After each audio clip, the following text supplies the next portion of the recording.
They laughed at his outdated uniform and tucked him behind the speakers until a Navy chopper interrupted the reunion, and an admiral walked straight toward him. This is a quiet veteran's story of betrayal, resilience, and unexpected honor. Sometimes dignity doesn't raise its voice, it lands in full salute. They sat me next to the portable toilets right under a speaker blaring the wrong anthem. Name's Curtis Delane, 54, ex-systems officer. The collar of my old uniform still held the scent of mothballs and stale coffee. Funny how a cracked watch in your pocket can tick louder than a whole parade. Ever been honored only after they forgot you? They placed me near the portable toilets next to the AV cables and the backup speaker that no one ever fixed properly. The folding chair beneath me gave a half-hearted squeak every time I shifted. I adjusted my collar for the third time. Too stiff, too ceremonial for this breeze and this kind of sunlight. But I wore it anyway. For me. Did they let the IT guy dress up for nostalgia? A voice chuckled, just loud enough to bounce around the row behind me. I didn't turn. The question wasn't meant to be answered. I scanned the field ahead, rows of cheap plastic flags flapping from makeshift poles, a wide concrete podium with more microphones than speakers. The parade hadn't started yet, but the crowd had already formed cliques. Familiar uniforms, same old handshakes. I could still hear the way Vaughn Mercer laughed crisp performative. That man had a laugh made for recruiting videos. He stood across the lawn in his custom-fit blazer, arms crossed like a commander without command, flanked by younger officers all grinning like they'd just won something. I didn't recognize most of them, which meant they certainly didn't recognize me. Good. The smell of kettle corn and diesel generators mingled in the air. I shifted again. A drop of sweat traced down my back, slow and unapologetic. I sipped from the plastic bottle tucked under my chair, lukewarm. The cap cracked a faint leak at the rim. Probably from the fall it took when I was loading it into Marla's trunk this morning. She had insisted I go. I hadn't planned to not, really. But then she left a note on the dashboard beside my gloves. It's not about them. It's about you. She always knew how to nudge gently where it mattered. A familiar voice, maybe from my academy days, snorted somewhere to my left, still clinging to old badges, huh? Again, not directed at anyone in particular, just lobbed into the air like a paper airplane that didn't care where it landed. The badge on my chest, dull from years of quiet polishing, didn't flinch. Neither did I. I slipped my hand into my inner pocket. The watch was still there, small brass, weighty in the way memories tend to be. My father had worn it every Sunday when he stood beside the organ at St. Elmo's.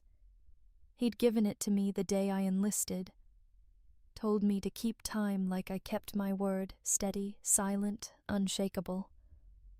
I glanced at the tiny crack on its face, barely noticeable. Still worked. A shadow passed over. The crowd instinctively looked up. I followed. Far above the silver glint of a helicopter caught the afternoon sun, banking with precision, its rumble not part of the official program. That much I knew. The brochure didn't mention a flyover, and there were no ceremonial flyovers for old systems engineers. Vaughn squinted skyward, his grin fading just enough to show a crack. The younger officers turned hands, shielding eyes. I remained seated, both feet flat on the gravel, heart beating a little faster but face unmoved. Someone behind me muttered, "Who called that in?" No one answered. The thump grew louder. Trees at the edge of the field swayed in agreement. Dust lifted. Flags trembled. I adjusted my cap with 2 fingers, slow and deliberate, then folded my hands across my lap. The watch ticked beneath the fabric. Still on time. Long before the snubs and the backhanded jokes, I worked in a room where the lights always buzzed slightly off-tempo, and the floor hummed with static from aging network racks. We called it the crypt basement level 2 flights below the main briefing deck at Norfolk Command Ops. It wasn't on the official tour, and even the brass didn't linger unless a printer caught fire. I loved it down there. The vents blew too hard in winter, too cold in summer, and everything smelled faintly of burnt plastic, old duct tape, and cup ramen. The kind of place you worked to solve things, not to be seen solving them. It was where I first met Chief Randall Hoyt. He didn't enter rooms. He just materialized already mid-thought, chewing a cinnamon toothpick and scowling like someone had just fed him a budget spreadsheet. "You logged the ghost ping on Drill Alpha last week," he asked one morning. No greeting. I nodded, still typing. "Redundant subloop in the East C branch, already patched 2 minutes ago." Hoyt squinted at the screen. "Did you tell Command?" I shook my head. "Not unless it fails." It didn't. He nodded once, chewed harder. "Keep it that way." That was our rhythm. Quiet recognition. No applause, just another task. One Thursday mid-rotation, I noticed something odd in the new simulation routing logic in a drill mimicking a foreign electronic jamming scenario. We'd layered in complexity, but the model rerouted through an exposed port that hadn't been secured since a previous build. Ronnie, the younger tech across from me, was focused on his side project debugging a VR recon drone model. "Ron," I said, "pause for a sec. We've got a shadow reroute." He leaned over. "Huh. Think it'll collapse the test. If it doesn't, it'll skew results. Either way bad." He whistled low. "You telling Brass I already had a plan?" "No. I'm rerouting it now." I keyed into the simulation shell and manually patched a logic redirect through a sandboxed node. It wasn't elegant, but it was clean. The drill continued. No alarms. Command never noticed. The test ran flawlessly. In the briefing that followed, the room upstairs broke into applause. "Outstanding results," the captain beamed. "Minimal signal leakage. Secure protocols in all lanes. Everyone involved, well done." I stood in the back corner, still smelling like server grease, arms crossed, watching my code hold up a simulation no one realized had nearly failed. Ronnie elbowed me lightly. "Guess you don't get a line in the after-action report." I didn't respond. Later that evening, back in the crypt, Hoyt stopped by my desk. He didn't speak, just dropped a sticky note on my keyboard and walked out, yellow curling at the edges, his handwriting. "Your silence just saved a fleet." I never threw it away. The note lived tucked between the final pages of an outdated protocol binder, Volume 2 of Disaster Redundancies, 2012 edition, right where no one would ever check. Weeks later, Hoyt called me into the cable room, a side closet barely large enough for 2 people to stand. I thought I'd done something wrong. He didn't sit, just leaned on the fuse box. "You want to last down here, Delane?" he asked. "I do, sir." "Then listen close." I did. "Don't chase applause. That stuff fades. Fast. Build systems they can't ignore. They'll never say thank you, but they'll keep using it." He slapped the fuse box once and left.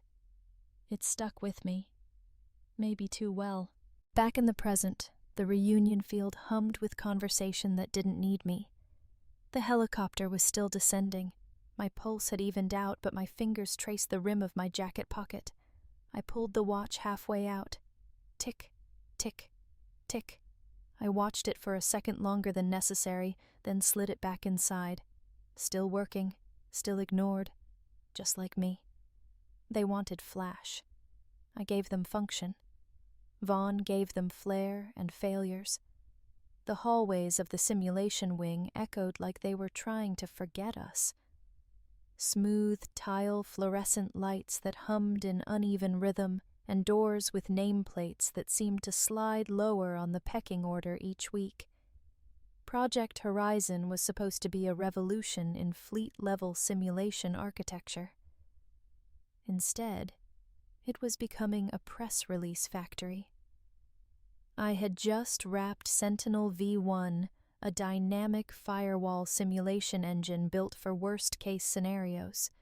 Signal overlaps, unexpected reroutes, bad actors embedded in multi-node drills. It worked. Quietly, efficiently, no sparkles. But it held. That morning, I walked into the glass-walled conference room with my backup drive, a thermal coffee mug, and 6 printed slides, each one dense, ugly, and honest. Vaughn Mercer leaned on the far wall in a navy blazer, sleeves pushed up, no ID badge in sight. "Delane," he grinned. "Those slides'll put people in comas. Let me walk 'em through. I'll handle the room, you handle the code." I blinked. "You've read it," he winked. "Enough to make 'em believe it works." That was the first fracture. I handed him the deck, but tucked the original printout into my folder. Something about the way he adjusted his cufflinks made my fingers twitch. The test began mid-morning. 6 officers logged in remotely. Vaughn stood at the whiteboard drawing loops and circles with overconfident arrows. I sat near the console, sipping lukewarm coffee, fingers hovering above the keyboard like a parent waiting to catch a child about to fall. At first it ran fine. But then Mercer's stripped-down model, the one with the gutted redundancy checks, faced Scenario J, the backdoor injection layer. It collapsed. The system didn't just fail. It lied. It faked security clearance and pretended normal behavior. In a real deployment, that breach would have sunk 2 vessels and spoofed 12 signals. I looked across the room. Mercer didn't blink, just clicked to the next slide. Afterward, no one asked about the breach, not in the way that mattered. Commander Grant skimmed the failure report, frowning just enough to register emotion. Simulation failure stemmed from internal logic flaw, he said. Recommendations roll back Sentinel to baseline and reallocate team focus. My name wasn't on the report. Neither was the Sentinel V1 tag. I stayed seated while the others filed out. The printer behind me began to groan, slow, mechanical, like it hated the truth it was being fed. I had sent the original version of my architecture to print just in case someone asked. No one did. Mercer approached Cologne ahead of him, musky, sweet, overconfident. "Tough break, boss." He clapped me on the back like we were old teammates who'd lost a game. "Learning curve right?" My shoulder stiffened under his palm, but I didn't move. "Don't beat yourself up," he added, adjusting his gloves. "They like drama. Clean failure is better than boring success." I turned my head just slightly. Clean failure still gets people hurt. He smiled with his eyes. "Not in simulations." He walked out whistling a tune I couldn't place. Something swingy, as if lives hadn't just been lost on screen. Back at my desk, I opened the architecture folder. The old version, redundancy-heavy, slow-starting but real, glowed on the screen like a relic. I printed it again, this time slower, making sure each line was visible. I folded the pages neatly, slid them into a manila envelope, and wrote in block letters, CTD Youth. I sealed the flap with a strip of aging tape from the back drawer, the kind that curled too soon. My hand trembled slightly. I wasn't sure if it was anger or recognition, or maybe just the caffeine. Outside, the day hadn't changed. Same dull clouds, same breeze pretending it was fall. Inside, though, something had tilted. It would never go back. A fall doesn't always begin with a misstep or a shove. Sometimes it begins with a silence so dense it rattles more than sound.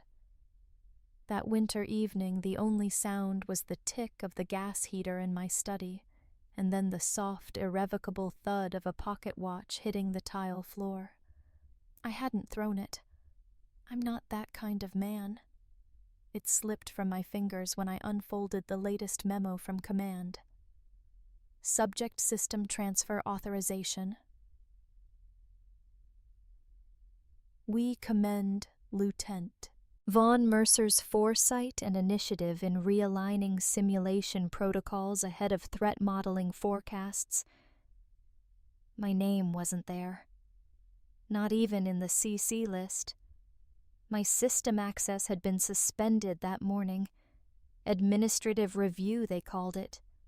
All familiar phrases. Their vagueness was efficient, like a scalpel that never left a visible scar. The study was half-lit.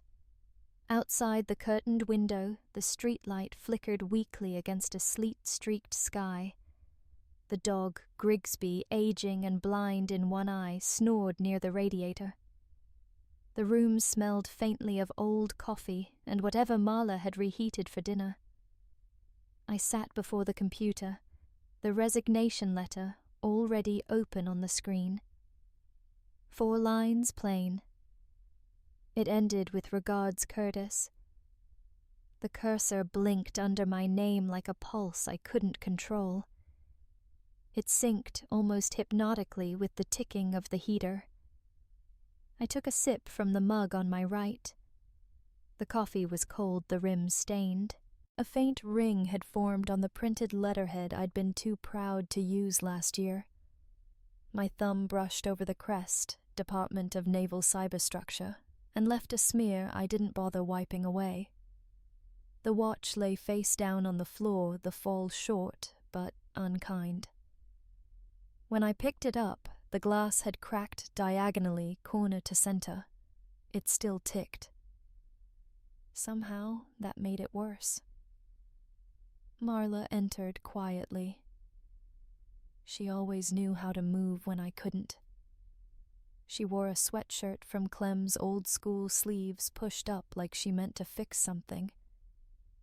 She didn't ask what happened, just looked at the screen, then at the watch in my hand. "You sending that?" she asked.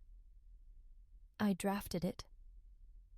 She nodded once, then sat on the edge of the desk, hands in her lap.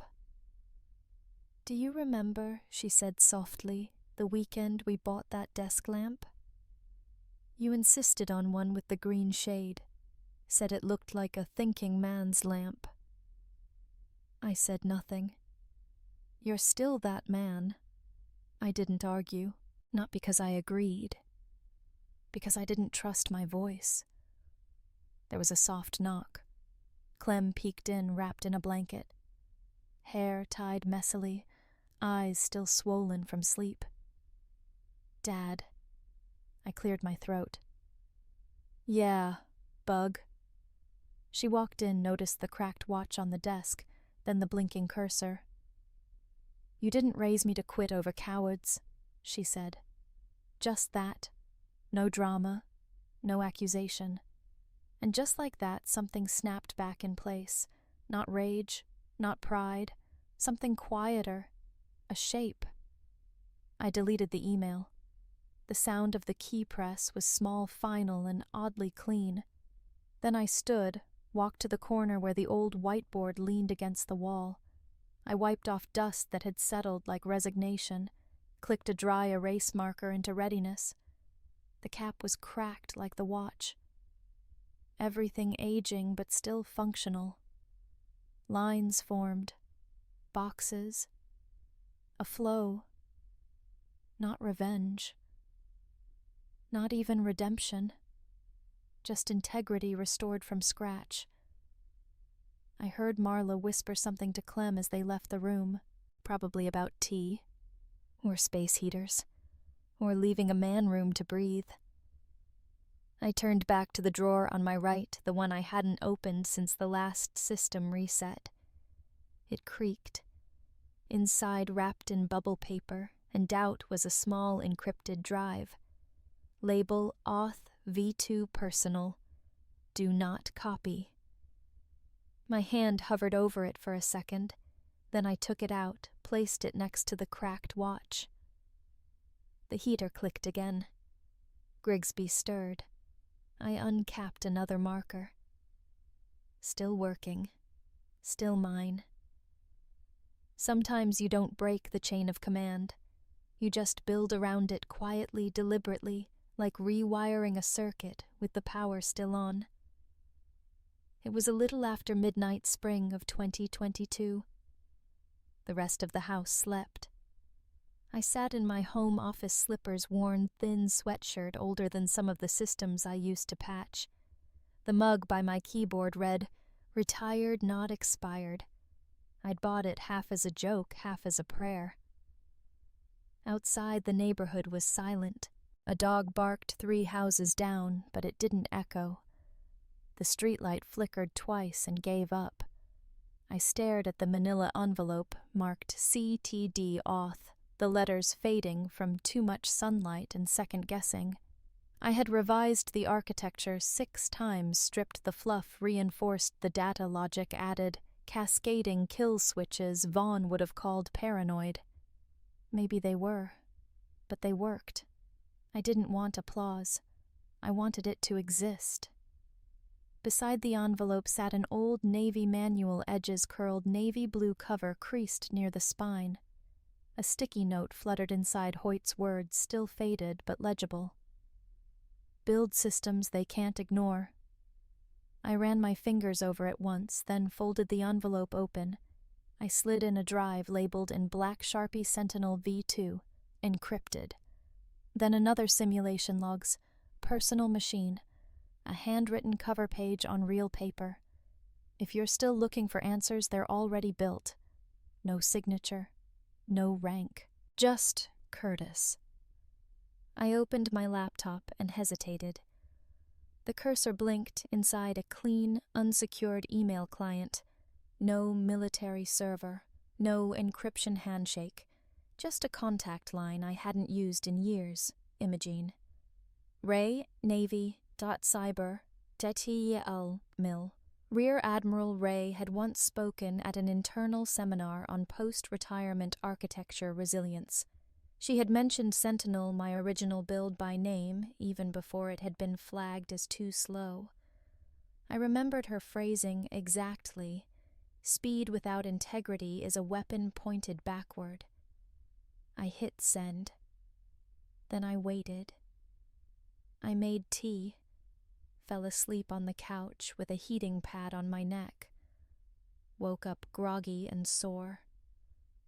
And when I checked my inbox at 0611, the reply was already there.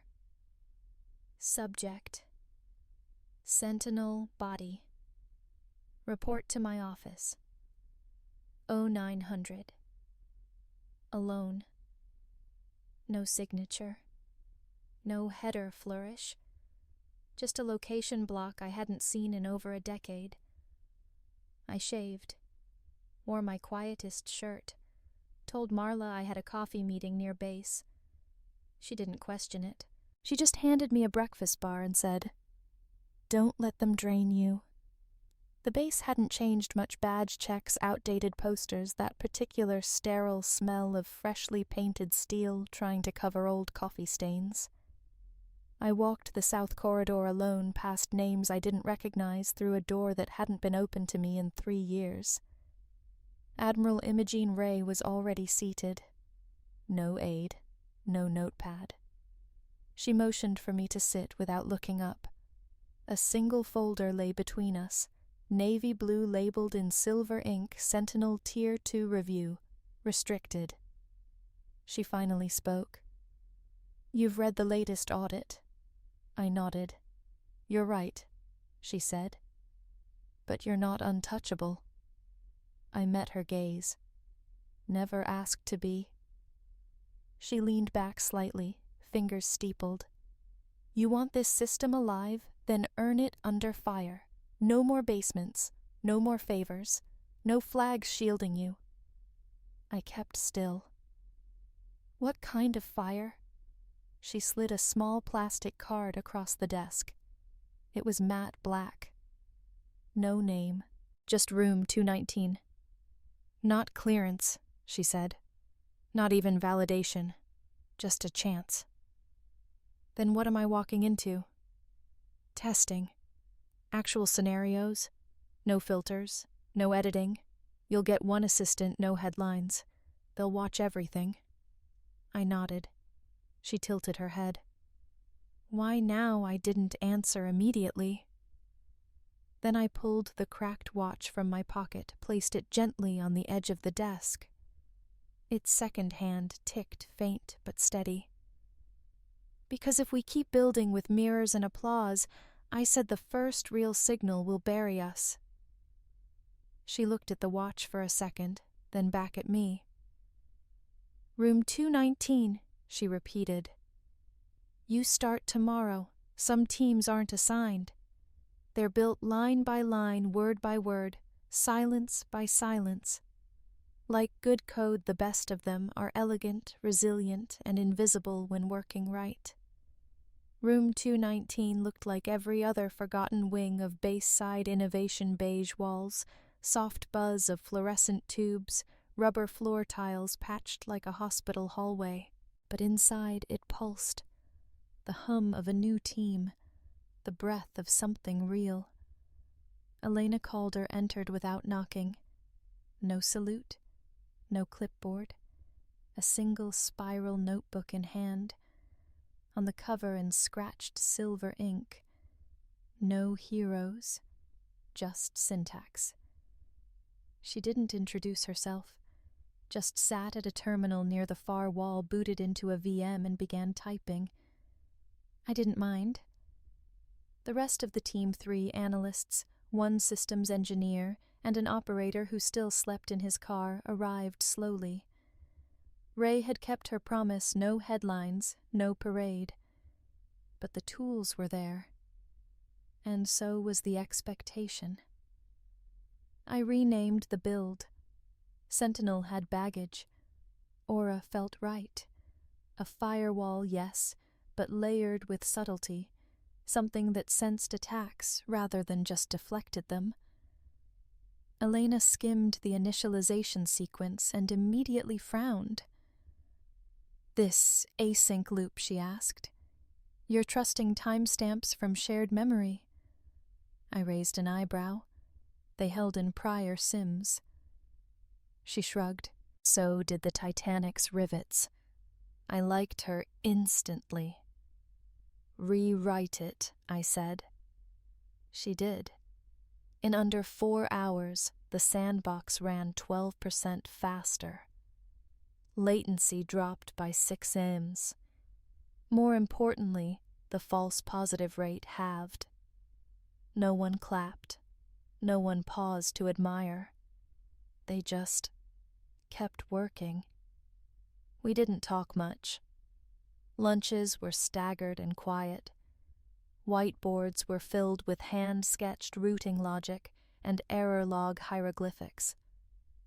One corner of the board bore a single sticky note in Elena's handwriting. Not bad for an old guy. I left it there. The test came on a Tuesday. No announcement. Just an unexpected scenario dump, a live breach model used to stress test new threat environments.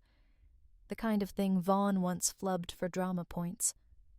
Aura didn't blink. Under 20 seconds from signal entry to containment trace and patch, the log screen glowed green. No crash, no data loss, no spurious ping to command fallback. We all sat for a second too long, like waiting for a second shoe that never dropped. Then someone, probably Ruiz, murmured, "That's real right." Elena didn't answer. She just typed one last line and hit enter. firewall with a soul, she whispered. I didn't say anything, just leaned back and let the moment breathe. When the room emptied for the night, I stayed behind. Not out of nostalgia, just to breathe in the aftertaste of something earned. I began shutting off the monitors when I noticed the velvet pouch on my desk.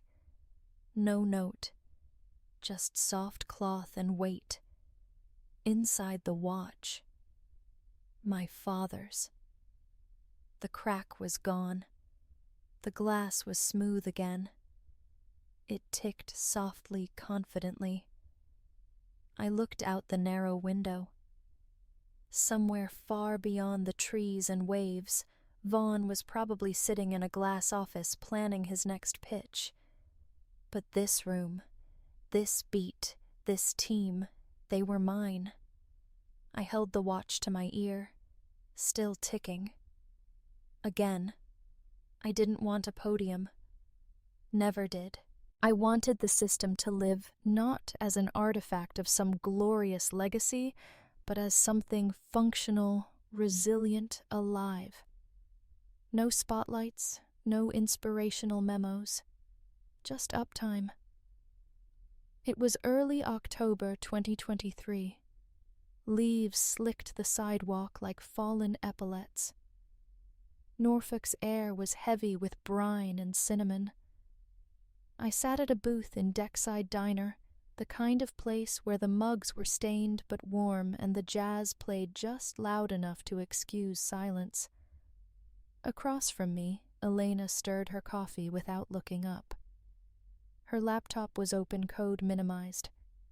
Her fingers were red from the chill, but her eyes sharp. I put in your name, I said. She blinked. For team lead. Sentinel's yours if you want it.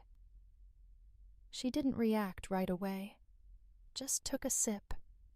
The waitress came by and refilled my mug without asking. You sure Elena finally asked? Systems need stewards, not founders, I said. You've got the right instincts. She tilted her head. And the right level of stubborn? That too. I reached into my coat and pulled out the letter. The envelope was thick, cream-colored with the Navy's insignia embossed at the corner. The ink smelled faintly of copper. Inside, Chief Hoyt's handwriting curved neatly like it had 40 years ago, but the strokes were slower now. Curtis, you were never alone. Some of us were listening. We just speak quieter. Glad you stayed in the room. No date, no rank, just Hoyt at the end in ink that had bled a little at the loop. I let Elena read it. She didn't say anything. She didn't need to. Over meatloaf and a shared slice of peach pie, she finally leaned back and said, You know why I signed up? I shook my head.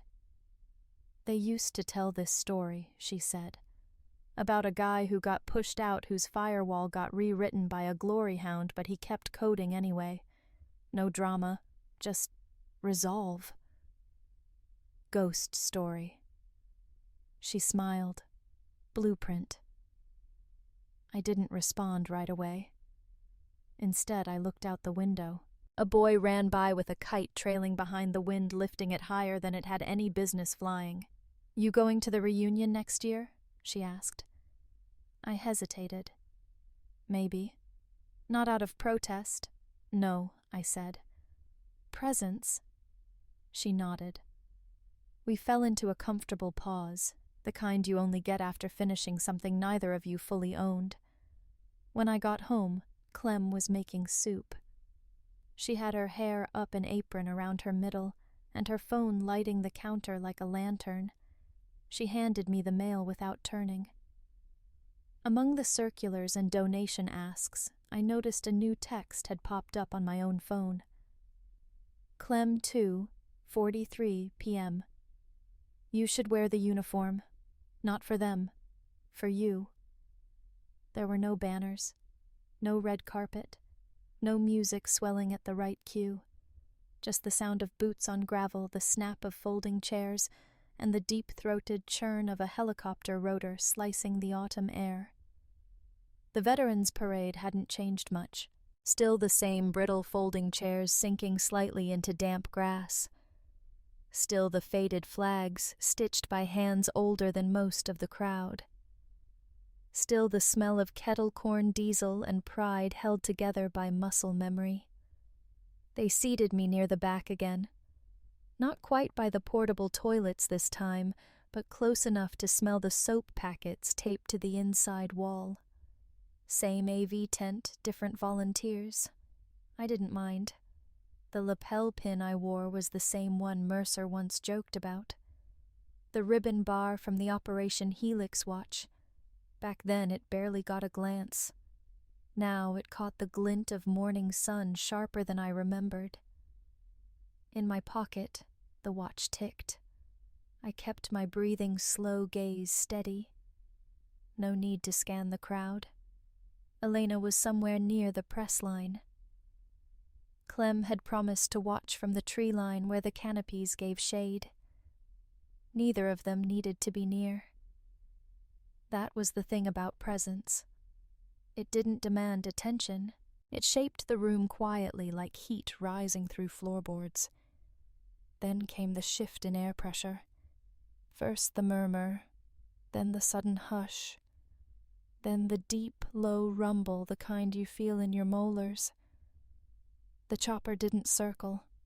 It descended smooth, direct, unapologetic. The tail bore no ceremonial flags, just a matte black finish that whispered protocol. I stood without knowing why. The landing gears pressed into the lawn with finality. The rotors whined into deceleration. Doors opened. Rear Admiral Imogene Ray stepped out first.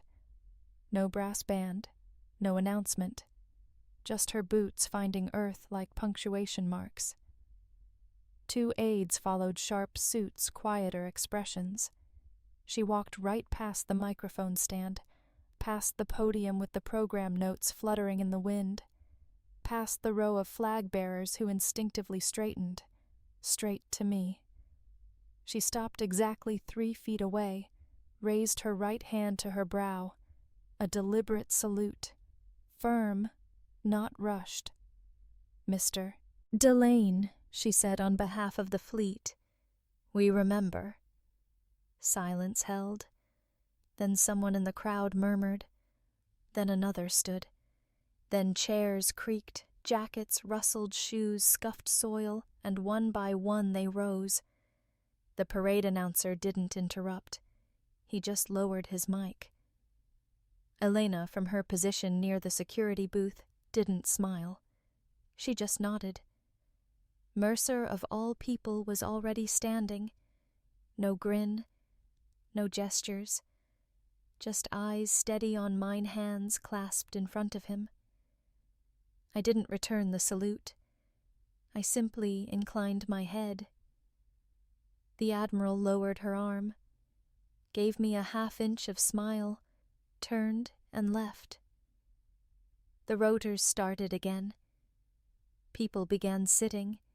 Some wiped their eyes. Some just looked confused, like the moment had pulled something out of them they hadn't named in years. The sun slipped behind a thin cloud. A boy dropped his flag.